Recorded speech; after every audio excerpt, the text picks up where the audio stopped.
Assalamualaikum warahmatullahi wabarakatuh. Innal hamdalillah nahmaduhu wa nasta'inuhu wa nastaghfiruh wa na'udzu billahi min shururi anfusina wa sayyiati a'malina. May yahdihillahu fala mudilla lahu wa may yudlil fala hadiya lahu. Asyhadu an la ilaha illallah wahdahu la syarika lahu wa asyhadu anna Muhammadan abduhu wa rasuluh alladzi la rasula wa la nabiyya ba'dahu. Ya ayyuhalladzina amanu taqullaha haqqa tuqatih wa la tamutunna illa wa antum muslimun. Amma ba'd. Bapak dan Ibu kaum muslimin dan kaum muslimat yang dirahmati Allah Subhanahu wa taala. Alhamdulillah, puji dan syukur senantiasa kita sampaikan kepada Allah Subhanahu wa taala. Salawat dan salam kita sampaikan kepada Rasulullah SAW dan juga kepada keluarga beliau, para sahabat, para tabi'in serta orang-orang yang senantiasa mengikuti beliau sampai di kiamat nanti. Pada malam hari ini kita lanjutkan pembahasan dari tafsir surah An-Nisa ayat yang ke-92. Allah SWT berfirman, A'udzu billahi minasyaitonir rajim. Wa ma kana lil mu'minin an yaqtula mu'minan illa khata'an. Wa man qatala mu'minan khata'an fa tahriru raqabatin mu'minan wa diyatun musallamatun ila ahlihi illa an yasaddaqu. Fa in kana min qaumin aduwwin lakum wa huwa mu'min fa tahriru raqabatin mu'minan. Wa in kana min qaumin bainakum wa bainahum mitsaq fadiyatun musallamatun ila ahli wa tahriru raqabatin mu'minah. Faman lam yajid fa siyamu syahrayn mutatabi'ain taubatan min Allah wa kana Allahu aliman hakiman. Allah SWT mengatakan, maka tidak pantas bagi seorang mukmin untuk membunuh mukmin yang lainnya kecuali dalam keadaan tersalah atau tidak disengaja. Dan siapa saja yang membunuh seorang mukmin dengan tidak disengaja atau tanpa disengaja, maka hendaknya dia membebaskan seorang budak yang beriman dan membayar diyat yang dia serahkan kepada keluarga yang meninggal atau keluarga yang terbunuh, kecuali mereka, keluarga tersebut, memaafkan orang yang membunuh. Kalau seandainya pembunuhan itu terjadi kepada orang yang dia berasal dari kaum yang dia adalah musuh kalian, sedangkan dia beriman, maka hendaknya dia membebaskan seorang budak yang beriman. Dan jika itu terjadi pada kaum yang antara kalian dengan mereka ada perjanjian, maka hendaknya dia memberikan diyat yang dia serahkan kepada keluarga yang terbunuh, dan dia juga membebaskan budak yang mukmin. Dan siapa saja yang tidak mendapati hal tersebut, yaitu budak mukmin, maka hendaknya dia berpuasa 2 bulan berturut-turut sebagai taubat kepada Allah SWT. Dan Allah SWT Maha mengetahui lagi Maha bijaksana. Bapak dan Ibu kaum muslimin dan kaum muslimat yang dirahmati oleh Allah SWT, Allah SWT dalam ayat yang mulia ini memberikan peringatan kepada kita semua sebagai seorang mukmin, seorang muslim, bahwasanya tidak layak, tidak pantas. Ini merupakan sebuah ancaman dari Allah SWT, peringatan yang sangat keras dari Allah SWT, bahwasanya seorang mukmin, seorang muslim tidak layak, tidak boleh bagi dia untuk membunuh muslim atau mukmin yang lainnya, kecuali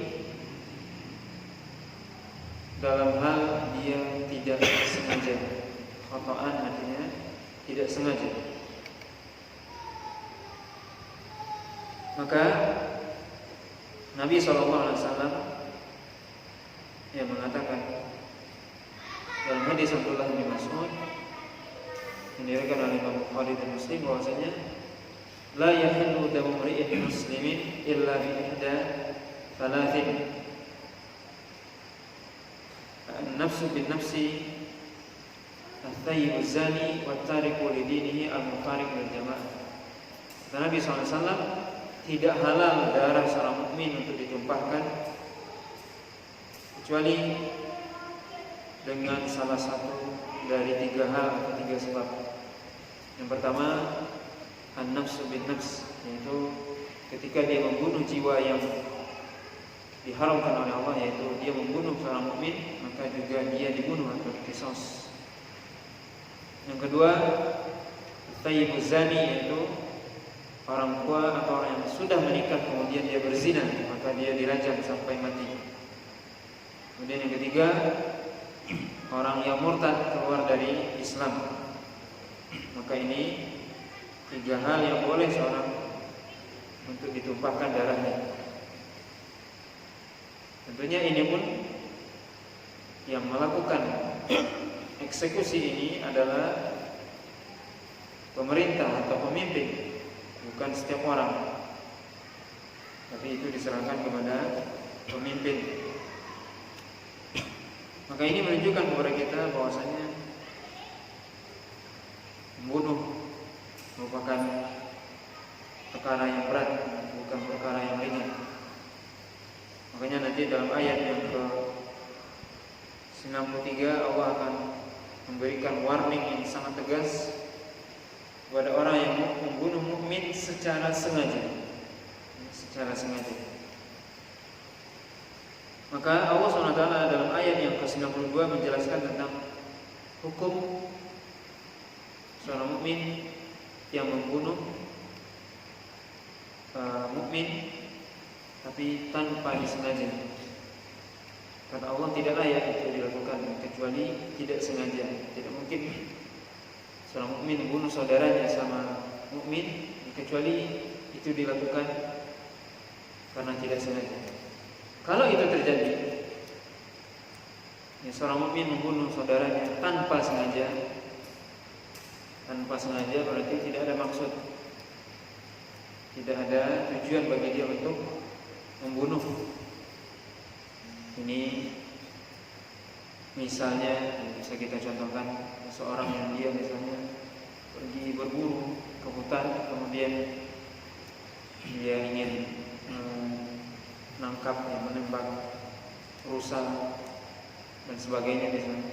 Kemudian rusa itu lari, kemudian peluru itu sampai ke orang mukmin yang ada di situ atau di belakang hewan tersebut. Maka ini namanya tidak disengaja. Kalau itu terjadi, kata Allah SWT, "Man qatala mu'minan khata'an", siapa yang membunuh mukmin secara tanpa disengaja, maka dia, kata Allah SWT, "fatahriru raqabatin mu'minah", maka hendaknya dia membebaskan seorang budak yang mukmin. Nah, di sini Allah SWT menyuruh untuk membebaskan seorang budak, dan budak itu yang beriman. Itu yang pertama. Dan ini sebagai kafarah, sebagai kafarah dari dosa yang dia lakukan. Karena sekali lagi membunuh termasuk dosa besar. Kemudian yang kedua, wadiyatun musallamatun ila ahli. Kemudian juga dia membayar diyat atau denda yang dia serahkan kepada keluarga yang terbunuh atau keluarga korban. Illa ayyasadaqu, kecuali keluarga tersebut bersedekah dalam artian memaafkan pembunuh sehingga dia tidak perlu membayar diyat. Dan diyat pembunuhan itu adalah 100 ekor unta, yang dijelaskan oleh para ulama dalam kitab-kitab fikih. Diyat pembunuhan itu 100 ekor unta. Pembunuhan tidak disengaja. Pembunuhan disengaja juga 100 ekor unta, tapi ada rinciannya. Ada yang berumur sekian dan sekian, kemudian 40 diantaranya adalah dalam keadaan bunting. Itu kalau pembunuhannya disengaja. Ketika seorang membunuh tanpa disengaja, maka dia membayar diyat kepada keluarga yang terbunuh 100 ekor unta, kecuali dia didoakan. Kemudian kata Allah SWT, fa in kana min qaumin aduwwin lakum wa huwa mu'min fatahriru raqabatin mu'minah. Kalau seandainya yang terbunuh tadi tanpa sengaja tadi adalah seorang musuh kalian, yaitu orang kafir, musuh kalian, kafir harbi, yang kafir yang memerangi Islam, maka kata Allah SWT, fatahriru raqabatin mu'minah, maka yang membunuh tadi hukuman bagi dia adalah membayar kafarah, yaitu dengan membebaskan seorang budak. Tapi dia tidak membayar diyat. Allah SWT cuma menyebutkan di sini fatahriru raqabatin mu'minah, kemudian berhenti. Dia membayar kafarah dengan membebaskan seorang budak yang beriman. Ini kalau yang terbunuh itu orang kafir harbi tanpa sengaja. Wa in kana min qaumin bainakum wa bainahum mitsaq fadiyatun musallamatun ila ahli. Kalau seandainya yang terbunuh itu adalah seorang yang dari kaum yang antara kalian dengan mereka ada perjanjian. Para ulama menjelaskan maksudnya perjanjian adalah orang-orang kafir dzimmi, orang-orang kafir yang dia ada perjanjian dengan kita, yang dia hidup aman dengan kita, kemudian dia terbunuh. Maka kata Allah SWT, fadiyatun musallamatun ila ahli, maka hendaknya dibayar diyatnya, kepada keluarganya. Wa tahriru raqabatin mu'minah, dan juga hendaknya dia membebaskan budak. Maka dari ayat ini bisa kita ambil pelajaran bahwasanya seorang yang membunuh dia mendapatkan dua hukuman. Hukuman pertama adalah kalau yang terbunuh itu adalah orang mukmin atau orang-orang yang ahlu zimmah. Dia mendapat dua hukuman, yaitu satu, membayar kafarah, yaitu dengan membebaskan seorang budak yang mukmin. Kemudian yang kedua, membayar diyah. Kalau yang terbunuh orang kafir Nabi, maka dia cukup membebaskan budak dan tidak membayar diyah. Kemudian Allah SWT melanjutkan, "Faman lam yajid fasiyam syahrayn mutatabi'ain taubatan min Allah." Yaitu kalau seandainya kalian tidak mendapati budak, tidak memiliki budak, seperti ini misalnya di zaman kita sekarang, maka kata Allah SWT, fasiyam syahrayn mutatabi'ain, yaitu hendaknya kalian berpuasa 2 bulan berturut-turut. Berpuasa 2 bulan berturut-turut, tidak dijeda, tidak diselang, 60 hari. Taubatan min Allah, sebagai bentuk taubat kepada Allah SWT. Maka ini pengganti dari budak. Jika seorang tidak mendapati budak, maka dia hendaknya berpuasa selama 2 bulan berturut-turut. Ya, tidak boleh diselang. Ya, kecuali kata para ulama ada udzur syar'i. Misalnya kalau seorang perempuan dia haid ketika itu, ya dia tidak berpuasa. Ya. Atau seorang laki-laki yang dia sakit keras, itu udzur syar'i. Tapi kalau tidak ada udzur maka wajib berpuasa 2 bulan berturut-turut. Kemudian Allah SWT menutup ayat ini dengan mengatakan wa kana Allahu aliman hakiman. Dan Allah SWT alim, maha mengetahui. Allah SWT menetapkan syariat ini, yaitu memberikan sanksi hukuman kepada orang yang melakukan pembunuhan, dan juga syariat yang lainnya, karena Allah SWT mengetahui kemaslahatan bagi manusia. Maka syariat Islam adalah syariat yang membawa kemaslahatan, karena yang membuat syariatnya mengetahui, dan bahkan tidak hanya mengetahui tapi maha mengetahui.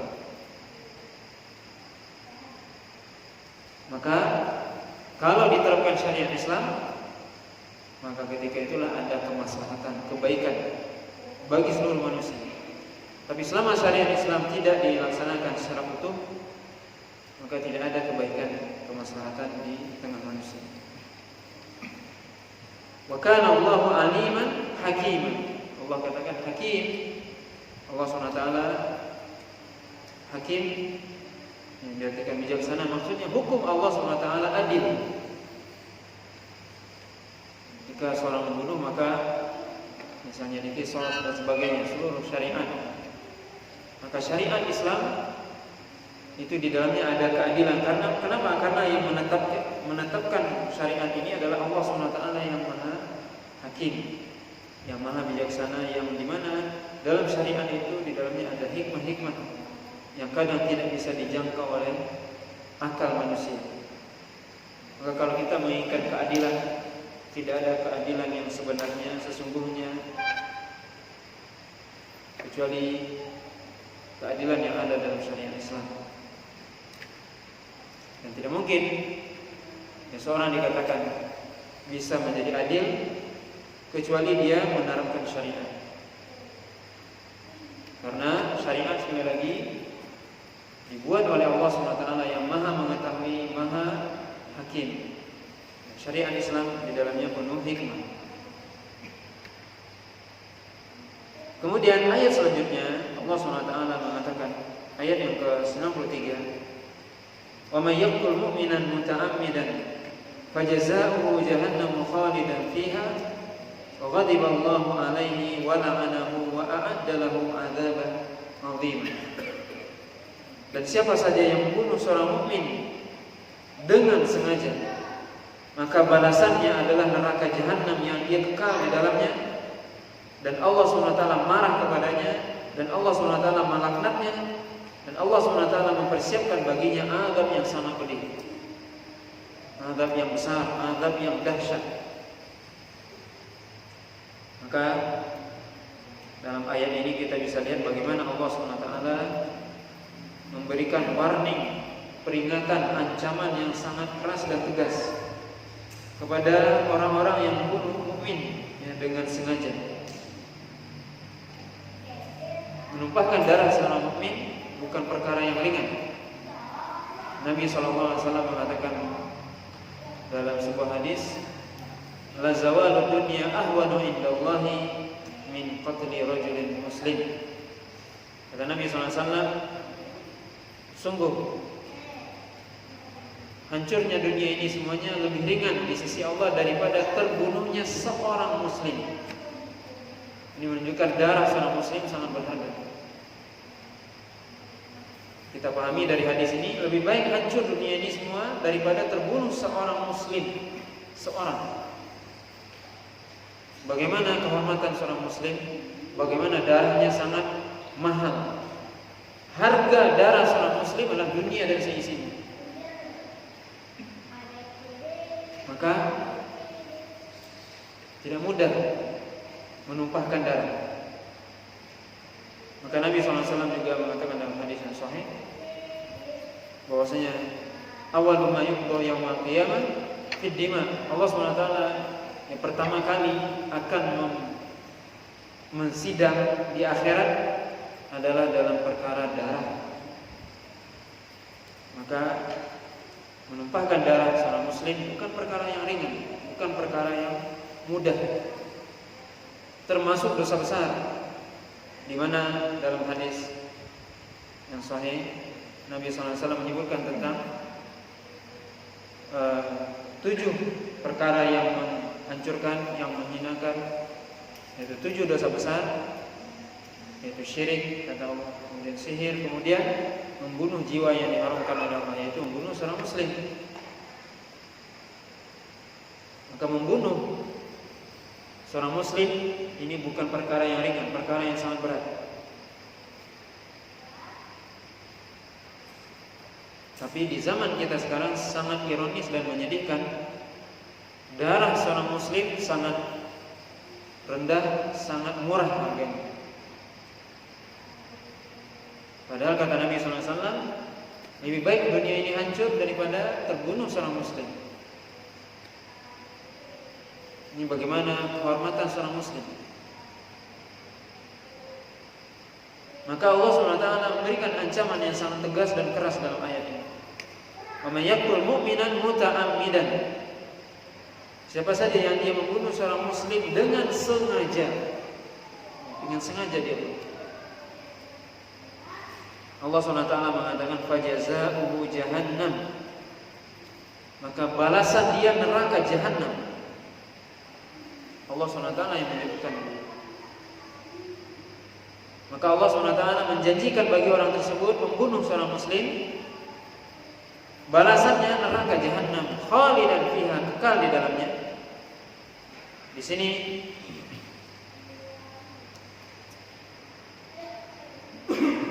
ada sebagian orang yang keliru dalam memahami syariat, yaitu ketika seorang hanya memahami satu ayat atau 2 ayat, kemudian tidak memahami ayat yang lain atau hadis yang lain atau nas yang lain.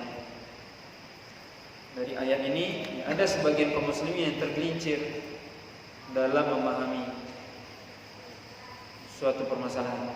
Ketika Allah SWT mengatakan di sini khalidan fiha, kekal di dalamnya, kemudian mereka membuat sebuah kesimpulan bahwasanya siapa yang melakukan dosa besar kekal di neraka, kafir. Ini pemahaman orang-orang Khawarij. Salah satu dalil mereka adalah ayat ini. Karena Allah SWT mengatakan khalidan fiha, khalidan artinya kekal. Itu adalah makna, salah satu makna. Maka kita harus belajar bahasa Arab. Kalau cuma baru satu tahu arti, jangan kita langsung berfatwa. Kita baca bagaimana pendapat para ulama, apa maksudnya khalidan. Di situ maksudnya al-mukthu at-tawil, yaitu tinggal di neraka dalam waktu yang sangat lama. Tetapi seorang mukmin dia tidak kekal di neraka. Kenapa? Karena ada hadis-hadis lain yang menunjukkan bahwasanya seorang mukmin dia tidak kekal di neraka walaupun dia mempunyai dosa yang sangat besar. Hadis-hadis yang banyak yang bahkan disebutkan oleh Imam Ibnu Katsir di sini sampai derajat mutawatir, yang disebutkan dalam kitab Sahih Muslim, bagaimana Allah SWT akan mengangkat dari neraka orang-orang yang memiliki iman walaupun kecil, sebiji sawi. Walaupun imannya kecil, sedikit, akan diangkat oleh Allah SWT. Ini menunjukkan bahwasanya pelaku dosa besar tidak menjadi kafir, kecuali dia melakukan dosa yang paling besar, yaitu kesyirikan yang kemudian dia tidak bertobat. Itu seorang yang meninggal dalam keadaan musyrik, maka dosanya tidak diampuni. Allah SWT mengatakan innallaha la yaghfiru ayyushraka bihi wa yaghfiru ma duna dzalika liman yasha. Allah tidak mengampuni dosa syirik, artinya seorang yang meninggal dalam keadaan syirik tidak diampuni. Tapi Allah akan mengampuni dosa di bawah itu, di bawah syirik, selain syirik. ya termasuk membunuh. Kalau Allah menghendaki maka Allah akan ampuni. Maka khalidan fiha dalam ayat ini maksudnya adalah para ulama ahli tafsir mengatakan al-mukthu at-tawil, artinya tinggal di neraka jahanam dalam waktu yang sangat lama. Wa ghadiballahu alaihi, dan Allah SWT marah kepada orang tersebut. Wa la'anahu, dan Allah SWT melaknat orang tersebut. Laknat artinya apa? Al-ibtian an rahmatillah, yaitu jauh dari rahmat Allah SWT. Wa a'adda lahu 'adzaban 'aziman, dan Allah SWT mempersiapkan bagi orang tersebut azab yang sangat dahsyat. Maka di sini Ibnu Qayyim mengatakan bahwasanya maksud ayat ini bagaimana Allah SWT memberikan warning, peringatan yang sangat keras dan tegas. Bahwasanya seorang ketika dia membunuh jiwa yang diharamkan oleh Allah, yaitu orang mukmin, maka dia akan mendapatkan balasan yang sangat besar. Menunjukkan betapa dosa itu adalah dosa besar, itu membunuh seorang muslim, seorang mukmin. Maka sampai Allah SWT mengatakan fajazahu, maka balasan bagi orang tersebut neraka jahanam yang dia lama di dalamnya. Ini menunjukkan sebuah peringatan. Makanya para ulama menjelaskan ayat ini ayatul wa'id, yaitu ayat yang di dalamnya ada ancaman. Dan bisa saja Allah SWT tidak melaksanakan ancamannya. Itu hak Allah. Tapi ini menunjukkan bahwasanya perbuatan tersebut, ya, perbuatan membunuh seorang muslim itu perbuatan dosa besar. Yang sebagian para ulama diriwayatkan, ada riwayat dari Abdullah bin Abbas yang disebutkan oleh Imam Ibnu Katsir di sini, bahwasanya orang pembunuh ketika dia bertobat tidak diterima taubatnya, tetapi itu ya pendapat beliau, ya, tetapi jumhur para ulama, mayoritas para ulama mengatakan tetap diterima taubatnya. Sebagaimana Nabi SAW menyebutkan tentang kisah di zaman Bani Israel yang telah membunuh 99 nyawa, kemudian dia bertobat, dia menggenapkan 100, kemudian dia bertobat. Allah terima taubatnya dan Allah masukkan dia ke dalam surganya. Ini menunjukkan ya, bahwasanya seorang yang walaupun dia sudah membunuh, tapi kalau dia benar-benar bertobat kepada Allah SWT, maka Allah SWT mengampuni dosanya ya, dengan izinnya. Tapi ini ayat ini menunjukkan kepada kita bahwasanya membunuh seorang muslim, seorang mukmin adalah perkara yang sangat besar, bukan perkara ringan. Membunuh jiwa yang diharamkan oleh Allah, membunuh seorang mukmin, seorang muslim, maka balasannya kata Allah neraka, jahanam. Allah melaknat, Allah marah kepadanya, Allah menyiapkan bagi dia azab yang sangat besar, azab yang dahsyat. Ini semua menunjukkan kepada kita bahwasanya ya, dosa membunuh merupakan dosa besar, bukan perkara yang ringan. Sekali lagi tadi disebutkan oleh Nabi bahwasanya di antara 7 dosa besar adalah membunuh seorang muslim. Maka hendaknya kita berhati-hati berkaitan dengan darah seorang muslim, karena termasuk perkara yang sangat yang diberikan peringatan oleh Allah SWT dengan peringatan yang sangat tegas dan sangat keras. Bagaimana seorang membunuh seorang muslim, dan juga Nabi tadi menyebutkan bahwasanya yang pertama kali nanti dihitung oleh Allah SWT dalam pengadilan Allah SWT itu adalah yang berkaitan dengan darah. Di akhirat akan ditanya, kenapa orang ini membunuh saya dan seterusnya. Maka hal-hal yang berkaitan dengan darah bukan perkara yang ringan. Hendaknya kita menjaga darah saudara kita sama muslim, termasuk juga penghormatan mereka, harta mereka. Karena Nabi SAW menyebutkan bahwasanya ketika seorang sudah bersyahadat, maka asamu minni dima'uhum amwaluhum wa irduhum, katanya. Ketika seorang sudah masuk Islam, bersyahadat, maka terpelihara darahnya, terpelihara hartanya, dan terpelihara kehormatan dirinya. Ini menunjukkan kepada kita bahwasanya hendaknya kita benar-benar memperhatikan hal-hal yang berkaitan dengan hak seorang muslim, termasuk atau terutama hal yang berkaitan dengan darah saudara kita. Wallahu ta'ala alam. Ini pembahasan kita pada malam hari ini yang berkaitan dengan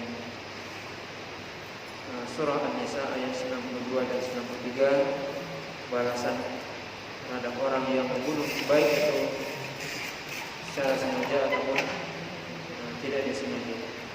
Wallahu ta'ala alam. Subhanallahi wa bihamdihi, asyhadu an la ilaha illa anta, astaghfiruka wa atubu ilaik. Wassallallahu ala nabiyyina Muhammadin wa ala alihi washabbihi wasallam. Wassalamualaikum warahmatullahi wabarakatuh.